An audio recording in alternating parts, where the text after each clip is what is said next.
Hi, అందరికీ నమస్కారం. మొన్న పార్ట్ 1 అయితే చేయడం జరిగింది. ఇప్పుడు పార్ట్ 2 దాని గురించి మాట్లాడుకుందాం మళ్ళీ. అయితే ఏంటంటే సంగతి 21లో నాది డిగ్రీ అయిపోయిందని చెప్పాను కదా. అప్పటి నుండి నేను ఏదైనా అదర్ స్కిల్స్ మీద ఫోకస్ చేస్తే ఇప్పటివరకు మంచిగా ఎదగవాని కావచ్చు.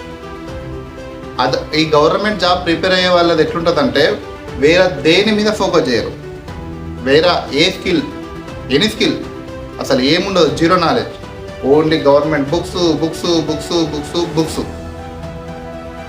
ఇంకెక్కడ వస్తుందండి? అయితే నేను ఏమంటానంటే ఇప్పుడు ఎంత చదివినా నువ్వు 12 అవర్సా 10 అవర్సా స్టడీ అవర్స్లో కూర్చుంటావు కదా, ఒక 1 hour 2 hours compulsory private sector మీద కూడా ఫోకస్ చేసుకోండి.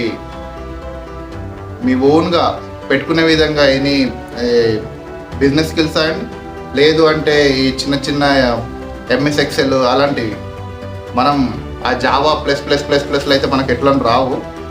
ఏదో చిన్న చిన్నవి ఫోకస్ చేసి నేర్చుకొని పెట్టుకుంటే ప్లాన్ బికి యూజ్ అవుతాయి. ఈ government hospital compulsory plan B ఉండాలి. 30 ఏళ్ళు 35 ఏళ్ళు 33 34 సంవత్సరాల వరకు కూడా ఇక్కడ స్టడీ హాల్స్లలో కూర్చుంటున్నారు.